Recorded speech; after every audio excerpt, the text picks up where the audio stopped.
ये जो सरकार चल रही है, इस सरकार को चला कौन रहा है? ये तो हमारे खून पसीने की कमाई है, जिससे एलजी साहब अपनी तनख्वाह हासिल कर रहे हैं, अपने एडवाइज़र्स की तनख्वाह हासिल कर रहे हैं। उनका जो मोटर किट चलता है, उसमें जो तेल लगता है, वो भी जम्मू कश्मीर के लोग टैक्स पे करते हैं। उस टैक्स के पैसे से उनका मोटर किट भी चलता है।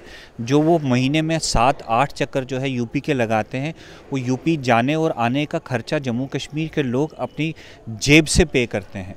और आज वो तकरीर में ये कहें कि जम्मू कश्मीर के लोगों को मुफ्त की खाने की आदत है। करोड़ों रुपए की एडवर्टीजमेंट्स पेपर में दी जा रही है लोगों को बताने के लिए कि टैक्स नहीं है। और टैक्स कहाँ पे नहीं है? कहाँ है 1000 स्क्वायर फीट का? आप रामबन टाउन की बात करिए, आप कुटवा टाउन की बात करिए, किश्तवाड़ की बात करिए, बारामूला की, चलिए जम्मू श्रीनगर को तो अभी हम रहने दें, स्मॉल टाउन्स की बात करिए। बताइए कितने परसेंटेज ऑफ हाउसेज हैं जो बिलो 1000 स्क्वायर फीट है?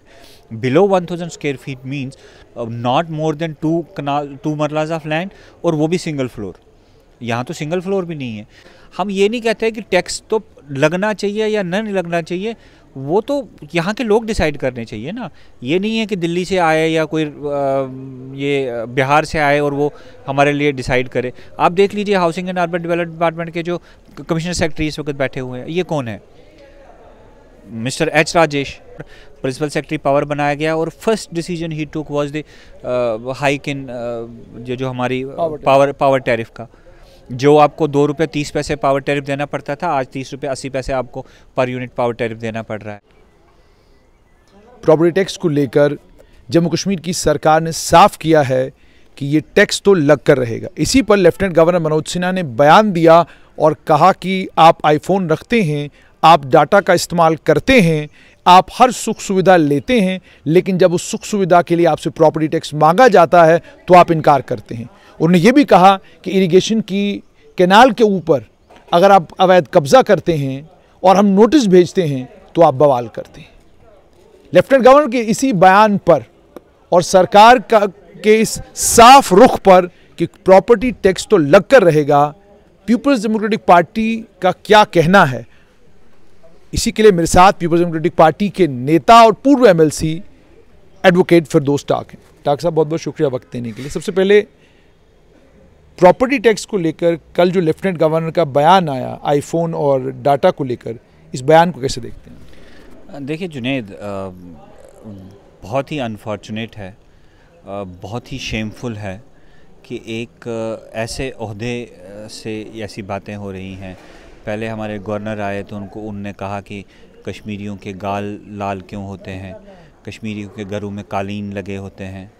अब एक एलजी महोदय आते हैं और वो कहते हैं कि आपको बिजली चाहिए लेकिन बिजली का किराया नहीं देना है, आपको पानी चाहिए लेकिन पानी का किराया नहीं देना है। तो ये जो सरकार चल रही है, इस सरकार को चला कौन रहा है? ये तो हमारे खून पसीने की कमाई है, जिससे एलजी साहब अपनी तनख्वाह हासिल कर रहे हैं, अपने एडवाइज़र्स की तनख्वाह हासिल कर रहे हैं। उनका जो मोटर किट चलता है, उसमें जो तेल लगता है, वो भी जम्मू कश्मीर के लोग टैक्स पे करते हैं। उस टैक्स के पैसे से उनका मोटर किट भी चलता है। जो वो महीने में 7-8 चक्कर जो है यूपी के लगाते हैं, वो यूपी जाने और आने का खर्चा जम्मू कश्मीर के लोग अपनी जेब से पे करते हैं।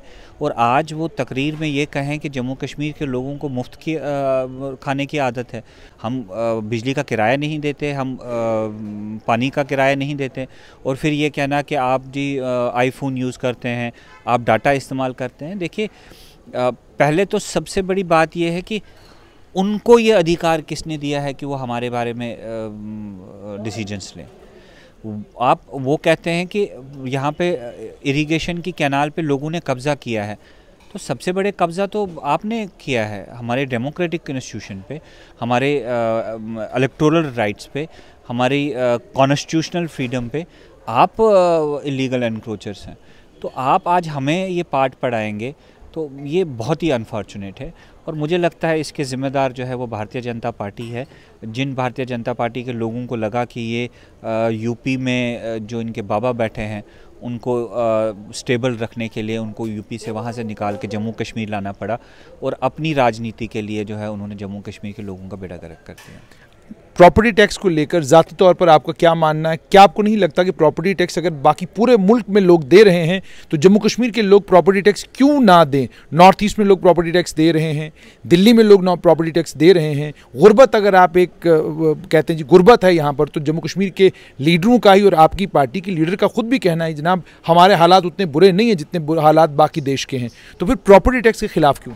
देखिए, पहले तो डिसीजन मेकिंग कैपेसिटी और डिसीजन मेकिंग अथॉरिटी पे हम डिस्कस करें कि आपको डिसीजन मेकिंग की अथॉरिटी किसने दी। आज देखिए, एक मिस इन्फॉर्मेशन को मिस इन्फॉर्मेशन से काउंटर किया जा रहा है।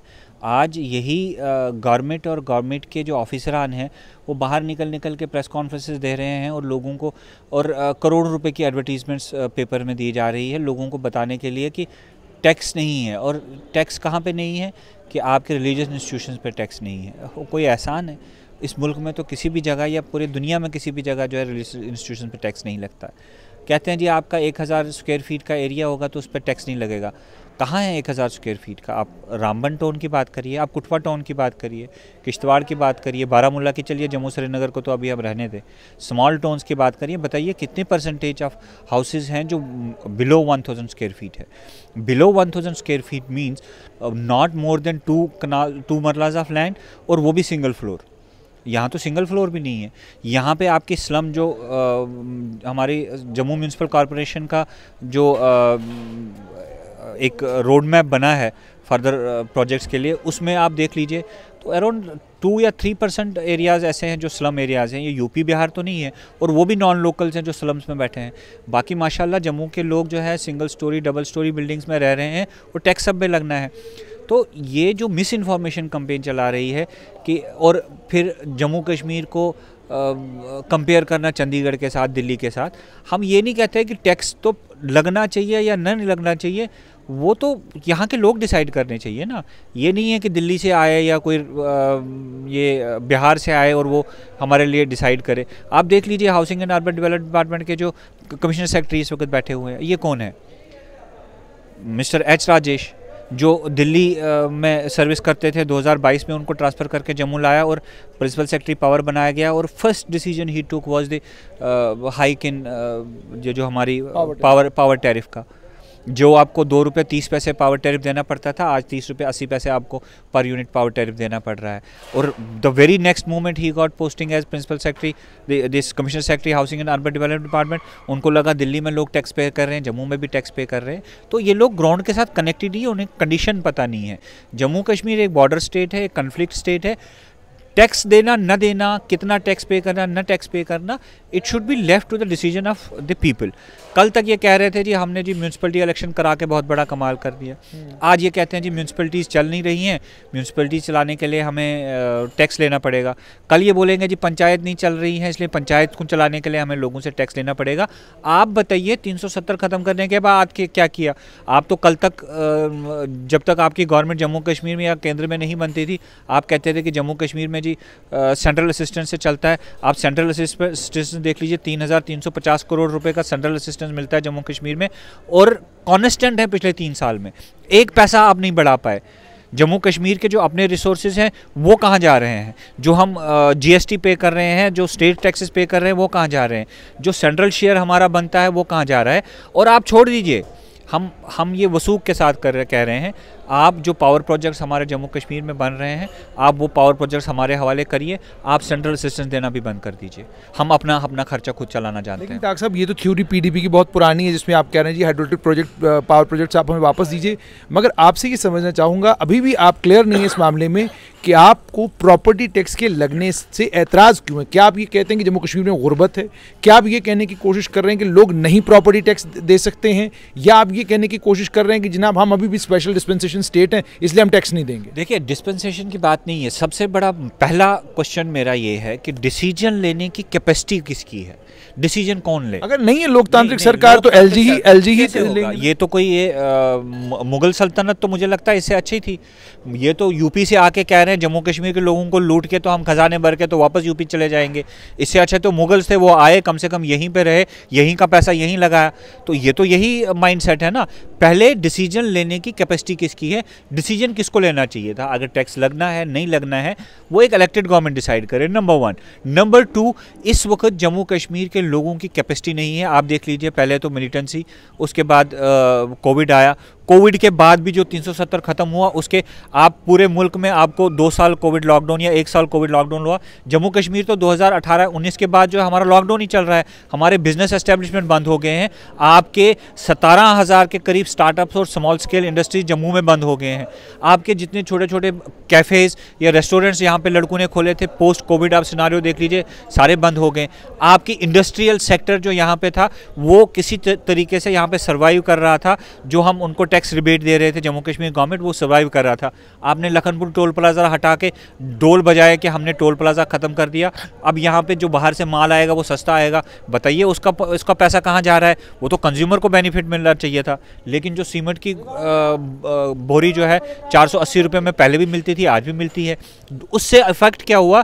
जो आपका लोकल इंडस्ट्री था, जो लोकल आपका प्रोड्यूस हो रहा था, वो आपको सस्ता मिल रहा था, क्योंकि बाहर के लोगों को लखनपुर पे टैक्स पे करना पड़ता था।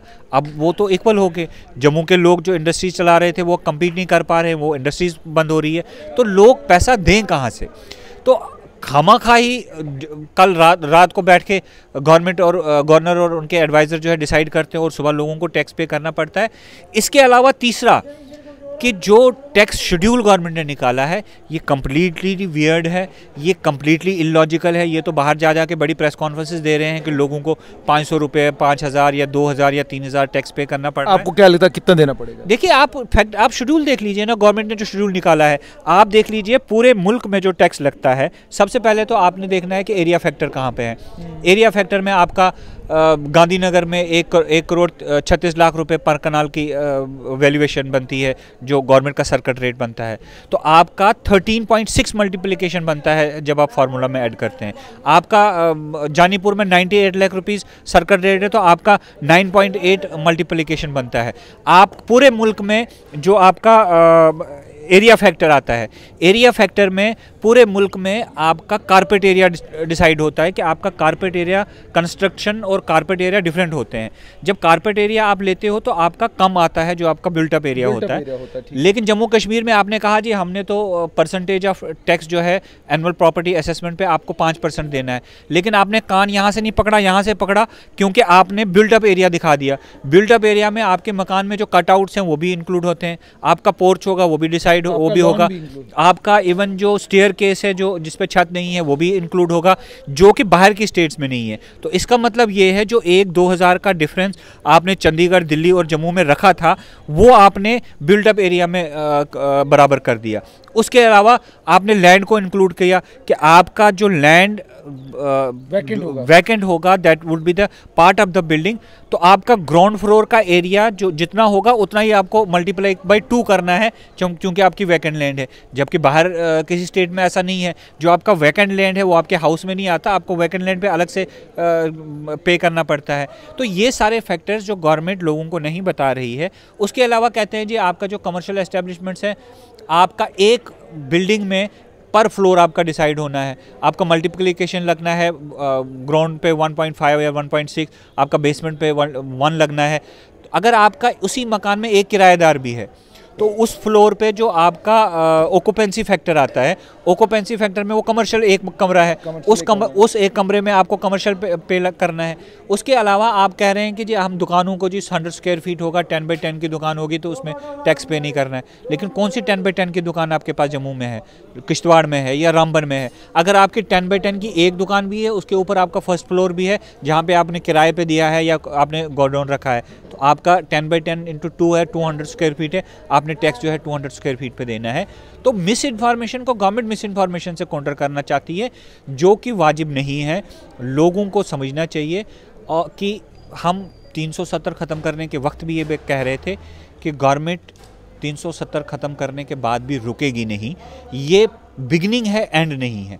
तो वही आज आप देख रहे हैं कि ये बिगनिंग है, ये टैक्स भी बिगनिंग है, ये भी एंड नहीं है, ये अभी शुरुआत है। अभी आप आगे आगे देखिए और आपके पास क्या आना है। यानी आगे आगे आप लोगों को डराने की कोशिश करेंगे, कुछ और टैक्सेस लगेंगे? नहीं, मैं डराने की नहीं कह रहा हूँ, मैं रियलिटी की बात कर रहा हूँ। देखिए, आप इसी गवर्नमेंट को आप कहते हैं जी आप रोज़गार दीजिए, तो आप मुलाजिमों को निकालना शुरू कर देते हैं। आप कहते हैं जी हमारे पास मकान नहीं है रहने के लिए, आप मकान दे दीजिए, तो वो कहते हैं कि चलिए मकान तो बाद में दीजिए, पहले जो आपने बनाए हैं मकान पहले इनको खाली करिए। फिर आप कहते हैं यार मकान खाली क्यों करवा रहे हो, वो कहते हैं अच्छा चलो रहो, बट आप किराया गवर्नमेंट को दे दो। तो ये तो इस गवर्नमेंट की राजनीति है। और इसमें सबसे बड़ा फैक्टर वो है, वो जो हमारी भारतीय जनता पार्टी की स्टेट लीडरशिप जो है ये नपुंसक हो चुकी है। ये इन लोगों ने चूड़ियाँ पहनी हुई हैं, ये अपने ज़ाती मफाद के लिए जम्मू कश्मीर का बेड़ा गर्क कर रहे हैं। मैं आपसे ये भी जानना चाहूँगा डॉक्टर साहब, जैसे अब पीपल्स डेमोक्रेटिक पार्टी ने अपना रुख और रवैया तो आपने साफ कर दिया कि केंद्र कुछ भी करे हमने तो उसके खिलाफ विरोध ही करना है, हमने तो यही कहना गलत ही हो रहा है, कुछ ठीक नहीं हो रहा है। तो आगे इस प्रॉपर्टी टैक्स को लेकर क्या हम कोई आंदोलन देखेंगे पीडीपी को करते हुए, या ये सब जुबानी जमा खर्च है, बात खत्म? नहीं, आप बताइए हमने किस चीज़ पे अभी तक ज़बानी खर्च किया है? हम हर चीज़ पे सड़कों पे आए। हम सिर्फ जम्मू कश्मीर में नहीं, हम दिल्ली में जाके धरना दे के आए।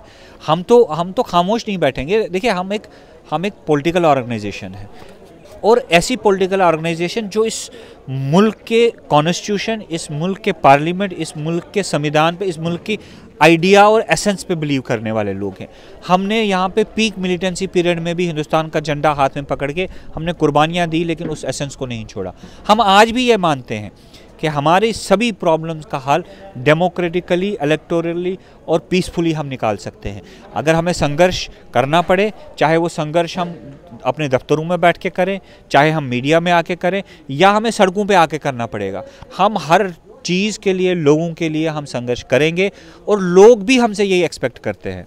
हम बाकी राजनीतिक दलों की तरह ना तो दिल्ली के तलवे चाटने वाले लोगों में से हैं, ना हमारी राजनीति यह है कि हमने कल इलेक्शन लड़ना है और इलेक्शन में हमने 30 सीटें लेनी है और गवर्नमेंट का हिस्सा बनना है। हमारी राजनीति आप पोस्ट 370 देख लें, या हमारी गवर्नमेंट बनने से पहले देख लें, या गवर्नमेंट के दौरान हमारा कंडक्ट देख लीजिए। हमने लोगों की लड़ाई गवर्नमेंट में रह के भी और गवर्नमेंट से बाहर रह के भी हमेशा लड़ी है। अंत में मुझे ये बताइएगा कि जब हम प्रॉपर्टी टैक्स की बात करते हैं, कानून 1951 में जब आया तो शेख मोहम्मद अब्दुल्ला उस समय बरसर इक़्तिदार थे। उसके बाद जब इस कानून के अंदर संशोधन किया गया तो वो 2009-10 की दहाई में किया गया, जब उमर अब्दुल्ला नेशनल कॉन्फ्रेंस कांग्रेस की कोलिशन गवर्नमेंट थी। जब जो कानून केंद्र में पास हुआ, उसी कानून को जम्मू कश्मीर में एक्सटेंड किया गया। साल 2000 था, नेशनल कॉन्फ्रेंस की 2/3 मेजॉरिटी वाली सरकार थी। 2013 में नेशनल कॉन्फ्रेंस कांग्रेस कोलिशन गवर्नमेंट ने Jammu Kashmir property tax board बनाया, जीतलाल गुप्ता को उसका चेयरमैन बनाया। उसके बाद तैयारी की प्रॉपर्टी टैक्स लगाने की, लेकिन केंद्र में सत्ता परिवर्तन हो गया। उसके बाद वो ठंडे बस्ते में सारी चीज़ पड़ गई। तो साफ तौर पर यह कि क्षेत्रीय दल भी प्रॉपर्टी टैक्स लगाने की ओर अग्रसर थे, लेकिन हालात नहीं बन पाए, नहीं लगा सके।